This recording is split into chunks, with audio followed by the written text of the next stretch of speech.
Good morning, Jamima House. Thank you so much for joining me in this discussion this morning. So we shall be talking about heterosexual couples and any patterns that I recognize in my work with couples. And you work with a lot of women. So you will be drawing from your experience in working with women. Yeah, I come very much from a feminine standpoint and energetics. So I'm very excited to have a conversation with you and see what correlates and see what the differences might be. So I want to acknowledge that obviously there's a big deal of generalization that go with my intention, which is talking about patterns that I see in working with heterosexual couples. So generalization about gender and straightness, I guess. There may be some generalization about monogamy, because I draw mostly from couples who buy into the idea of monogamy. Sure. So we will be focusing mostly, we are happy to focus mostly on communication. We don't really have a script for it, but just a rough, vague idea. Yeah, I love that. I love having conversations. It's more fun that way. I'm glad you also didn't want to come too prepared. No, that's not my way.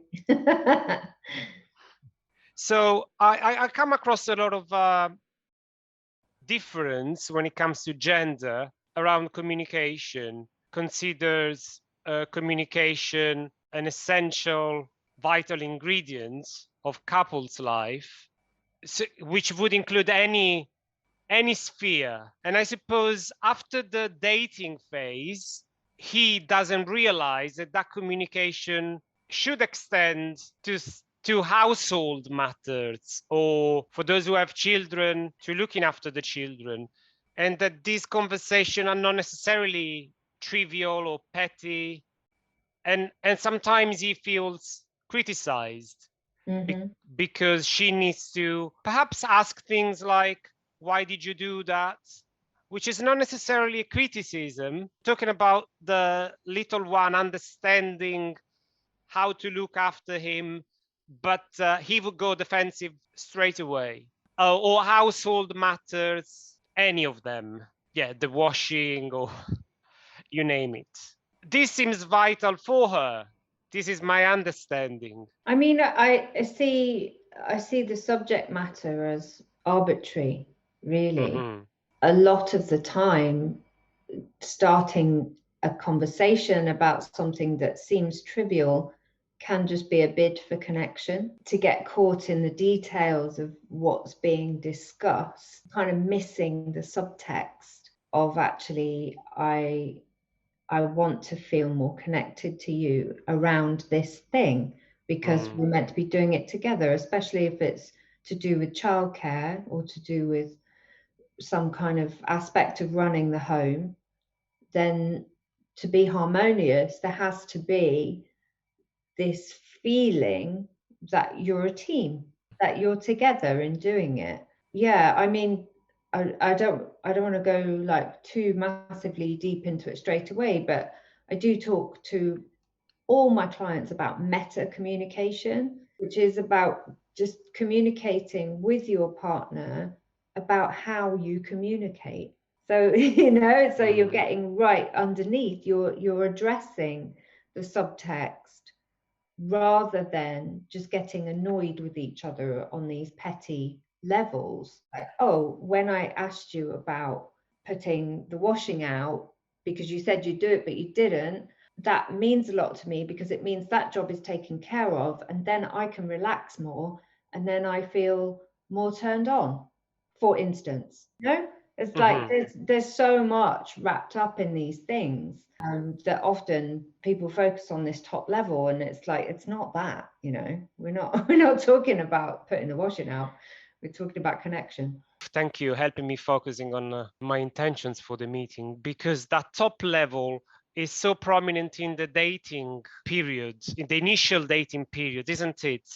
So obviously the couple needs to adjust to the following, particularly if one of them moves in.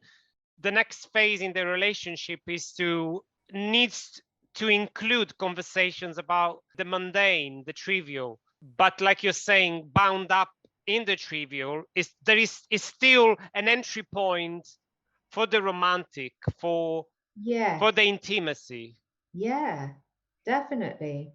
And it's about being able to share vulnerably with each other how you function and how you operate. You know, it's like, oh, I know that if this, and this happens, then I will feel like this. So can we make an agreement? You know, do I have your agreement with the premise that everyone is always at choice and that you just lay it all out on the table? Obviously, like that's the dream. I don't know how many couples manage that. You know, I don't think anyone manages it 100% of the time, but I do think that's a really good place to start. A very good place to start would be to agree voluntarily on each and every aspect of living together. Well, not every aspect, but I mean to have a kind of a foundation of understanding of how you're going to work as a team, because like you so rightly said, the practical does impact on the romantic and the emotional and the energetic. So there has to be some kind of explicit understanding of how that's going to work for both of you. You know, what's ideally each person comes in as a sovereign individual, knowing their own needs and desires, and are then able to translate that to the other person. And then you start to kind of dovetail where you can, and make good agreements, you know, because if you can set that foundation, it means that the trivialities are so often covered by that you don't need to address them. It's kind of like you don't need to waste time on them. Yes, it makes a lot of sense. So when you work on a one-to-one, how do you go about your client initiating a conversation on agreeing on these practical aspects with their partners? So, I mean, for the most part, I do work with single women, although I do some one-to-one work with partnered women, but I find that it needs that dedicated attention. Like it needs us to be in a one-on-one conversation if they're already with a partner, because mainly where it falls down is where they are not clearly in touch enough with their own desire, or they're not being explicit enough in the expression of that with their partner. So, I mean, this is the kind of the foundation of all of it. Because if there's something going on that they're not happy with, but they're not saying, then it can really easily turn into a horrible kind of passive aggressive nightmare. So my go-to is always for them to get really clear with themselves on what they need and want in the relationship, and then to get really clear on how they communicate that. And it's trial and error, you know, because it's sensitive how we communicate with each other, and we can be hurtful without meaning to. There, you know, there are lots of places where it can go wrong, but the key is to have those agreements about how you're going to communicate and to really take responsibility for that communication. So you know, you let the other person be at choice, as in you check in with them. I really need to talk to you about something. Is this a good time? And maybe it's not for them. Maybe you agree a different time. Are they fully resourced? Are they really tired? Have they been up in the night with kids, or have they had a horrible time at work? You know, it all plays in. The detail is more about setting up and creating the conditions for that good communication to happen. That's how I approach it. How easily misunderstanding arise. Another session would be needed just to talk about the therapeutic aspect, but I think what you've just said, how we go about it in therapy, in our practices.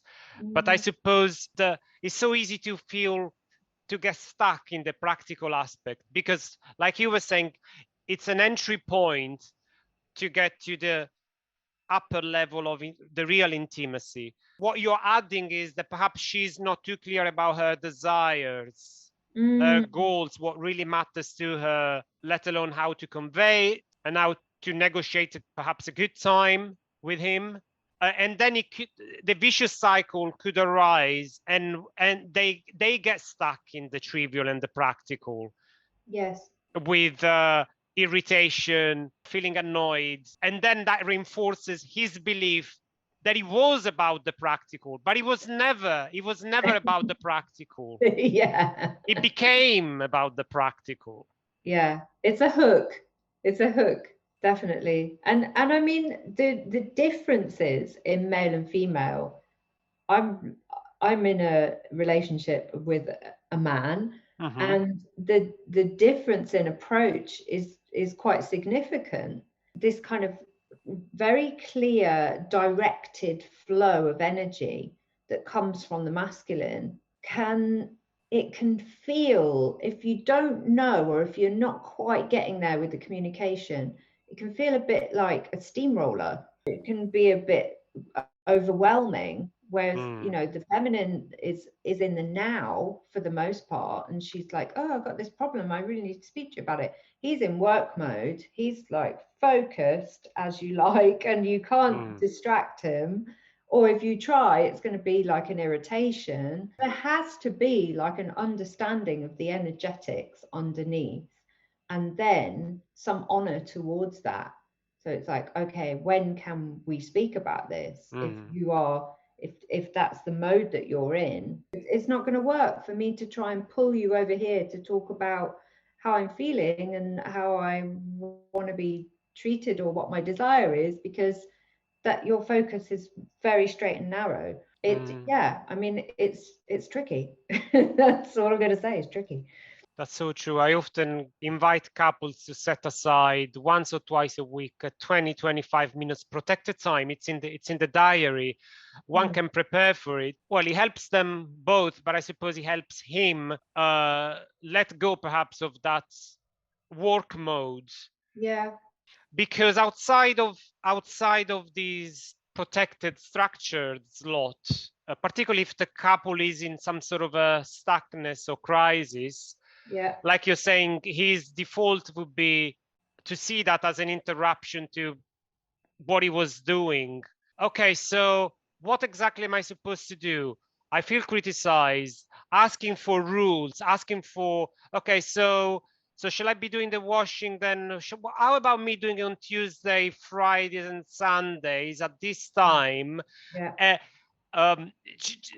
Agreeing on rules, missing that she wants to communicate with you.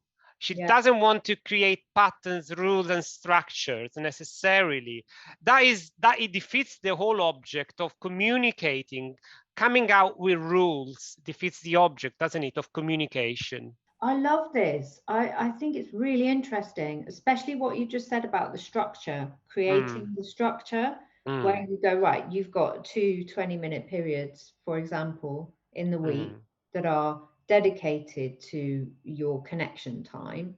And this is such an integral part of the healthy masculine, which is also what you're saying, like he's going like, well, okay, when shall I do it? What is the structure? Where are the edges? What are the rules? Where she's just kind of like, I don't know what I'm going to need, but when I need it now.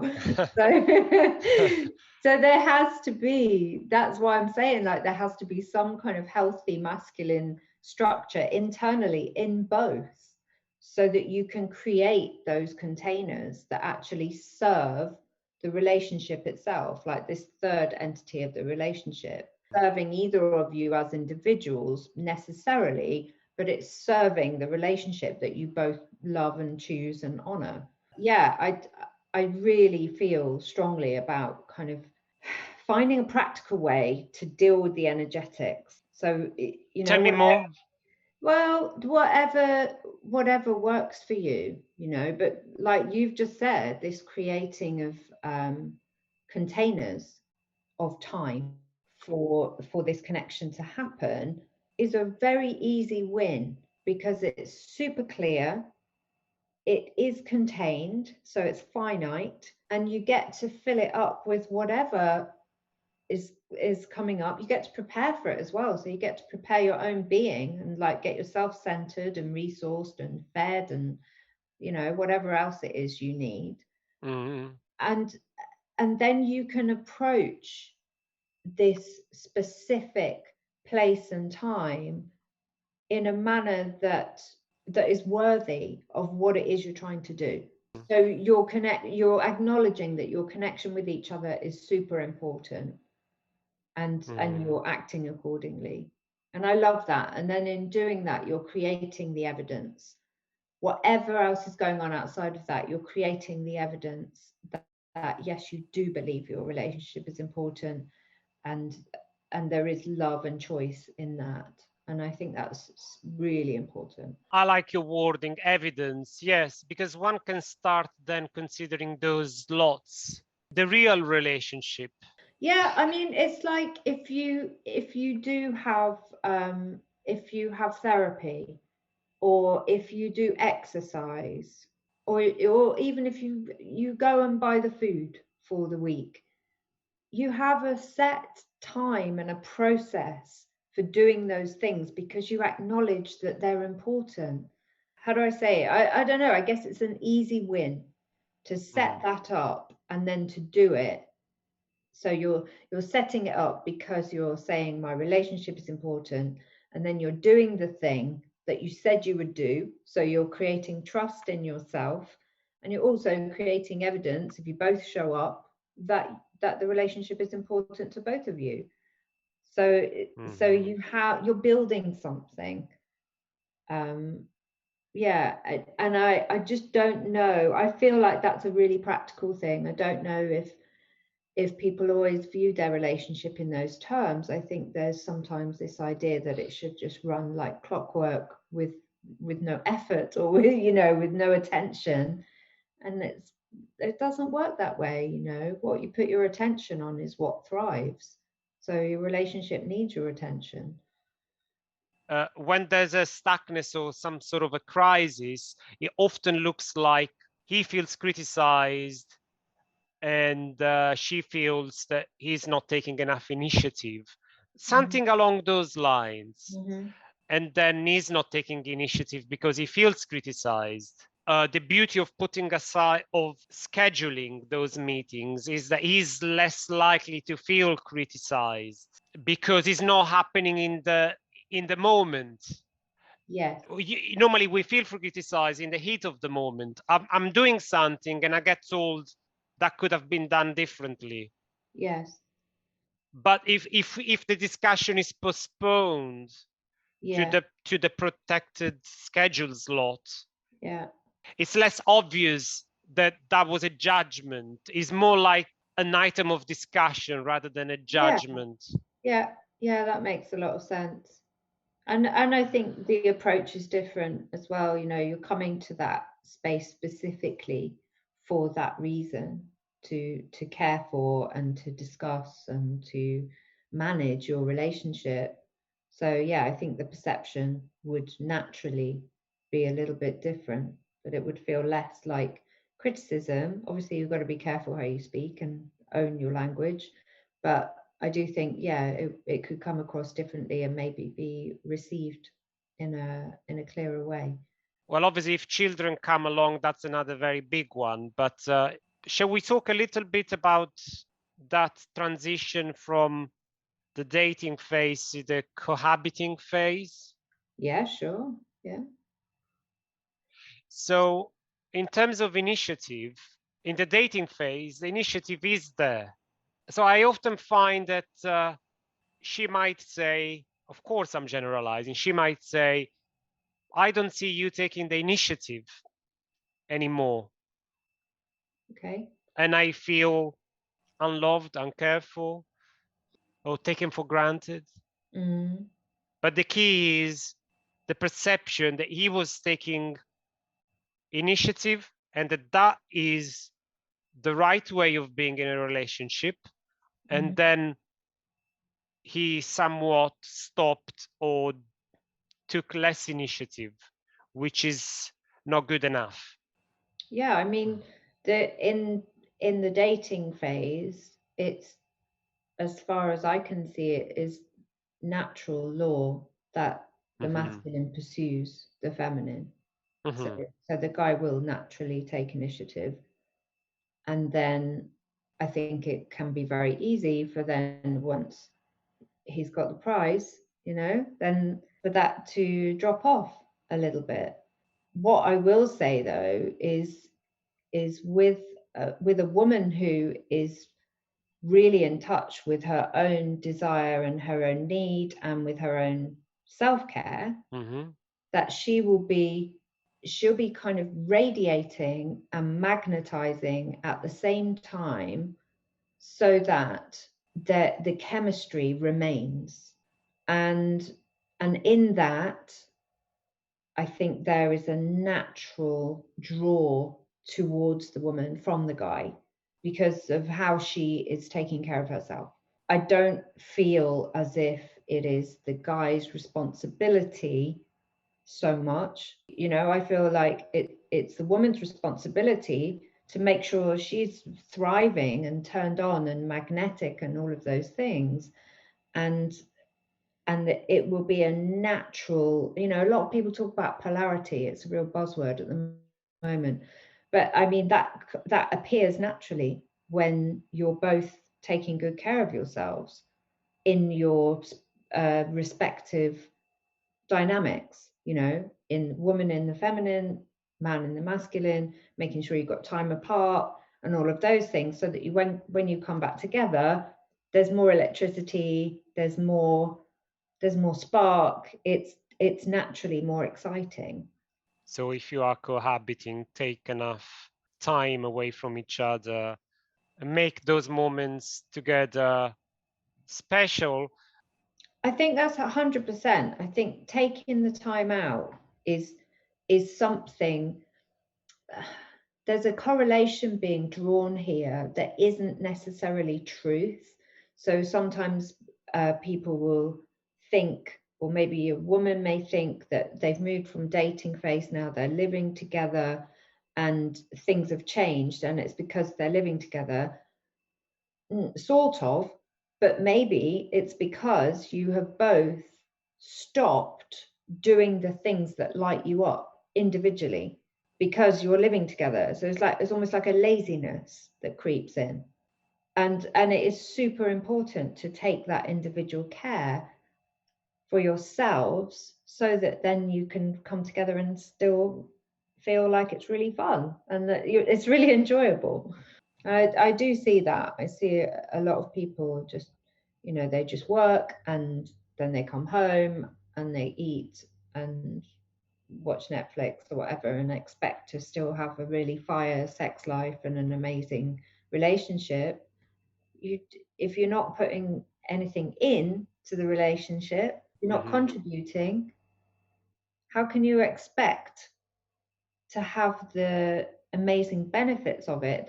There's a real extraction energy in that, give me grabby energy, which is, I think, is repulsive. Your invitation for both of them to take responsibilities. Can we name the ingredients? What are these archetypal, crucial ingredients? I like what you were saying to describe the feminine, the radiance and the magnetism that would inspire his initiative.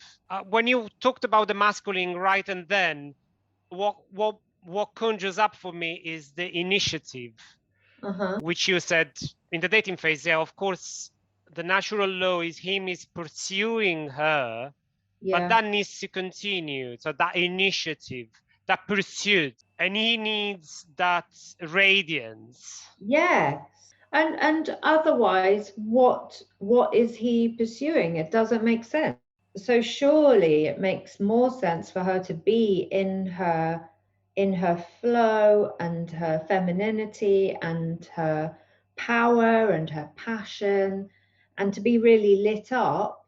And then there's this natural kind of, you know, like magnets, literally like magnets, like they want to come together. But in order for that to be true, then she needs to be listening to whatever is going on internally and following what is true for her outside of the relationship. When people assume that the relationship is going to fulfill all their needs, and that is not the case. You know, with a conscious relationship, that's not what they're designed for. You know, they're designed for you to have fun and maybe grow together if that's what you both want, but not to fulfill every single need. It's unrealistic and it is extractive. Because otherwise the person that's supposed to provide that life fulfillment for you, it's impossible. It's almost like a super person that is supposed to be a great lover, a great companion, a great household mate. She talks about the difference between desire and love, and that love wants to know everything about you, and desire wants some secrets. So you got to balance that when you're living together. And the best way to balance it is to take and keep responsibility for your own well-being for the most part. And then when you both come into the relationship, you're bringing stuff with you. So you're contributing and you're building it and you're nurturing it. You're not just trying to take all the time. Intellectual stimulation, whether it's social, you know, whatever it is that you desire, that is part of you, that makes you lit up, and go out, go and get that, you know, go and get that, and then come back and bring it back when you feel like full and big, and it's exciting. And come back when you have that. Yeah, come back. I mean, yes, it does get really tricky when there's children involved, because it is all consuming. And yeah, it's just difficult. But if we're just talking about couples, just the two of you, then it's far easier, you know, far easier to go and get your needs met in terms of just taking time for yourself and making sure that you're properly nurtured and cared for, and then coming back into your relationship being your biggest, brightest self.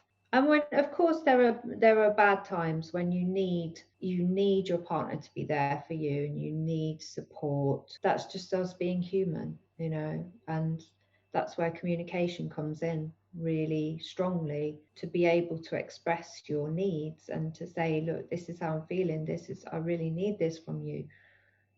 And I think we get scared, you know. It's very human to just be afraid to be that vulnerable and to actually ask for what we want in case we're going to get told no, like when we were children. Is that what you were saying about knowing what you want, what your desires are, but also expressing it? Yeah, I mean, I'd say for the most part, people's conditioning has taught them that you don't ask for what you want, because you're either being too needy, or you're being too demanding, or you're too greedy. You know, we get taught as children often not to ask specifically and clearly for what we want when we want it, and then wonder why we're not getting our needs met. It's kind of like those ways of being, so that you can be clear. Yes, And accept that other people are at choice, you know, that when you state a request, you're not expecting that they just say yes. You're giving them the choice. I'm aware we're ending conversation in about 5 minutes, but I'm thinking of quite a few couples where, and again, today I'm not going to resist my temptation to generalize, where you suggested perhaps for fear of rejection, yeah, for a variety of reasons. But then when the crisis hits the relationship, you know, sometimes perhaps they become your clients at that point, or my clients. Perhaps she becomes more assertive because of the self-development work that she's done. I suppose even without any self-development work, when the crisis hit the relationship, then people tend to go on the opposite, stating everything they need, from not stating in the earlier phase to the following phase in which the other half feels literally bombarded with feedback. Yes. This is what the right partner, this is what a caring person would do, but you obviously aren't, right? Yes. Yeah. Yeah. I think it's so easy to go into that blame and shame. Of, it's really easy to look outside and point the finger and say, you're not good enough, you're not doing this, I needed this from you, where were you? But I also think that's a symptom of when our nervous systems get activated. We perceive our safety as disappearing, to get defensive, and then we start to kind of grab for what it is we think we need to be safe. And the real job is to address the nervous system that is feeling activated, and to soothe it and to make it feel better before you go into communication. But it takes such mastery. Yeah, it's big work. But the reason why I mentioned that is that what you were saying, that perhaps in the earlier phase, that assertiveness or that expression of my needs wasn't there. And it's almost like, from what you're saying, the earlier in the relationship we are expressing it, the better.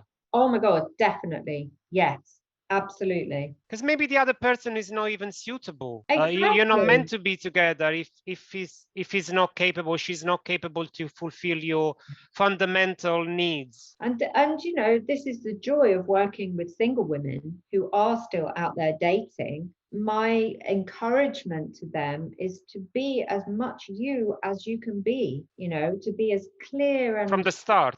Yes. And if that's too much for someone, then they're not for you. Yes, exactly. He's pursuing you. Don't sell yourself cheaply. He should be pursuing you for the whole of you. If he realizes, a bit down the line who the full you is, and he stops pursuing you, then I suppose then question marks are there. Is it him stopping pursuing me, stopping trying? Or perhaps before he was pursuing something that wasn't even me. Yeah, it's very possible. And you see it a lot in relationships that break down. I mean, we all put our good side forward. We all do that. But there has to be a strong element of truth as well. You have to be, but that means that you need to know yourself pretty well. And, that's a whole other story. Well, thank you so much for taking the time to talk to me today, Jamima. Thank you. It was really fun. I enjoyed it. We'll do it again. That'd be lovely. Have a great day. You too. Thank you. Take care. Bye-bye.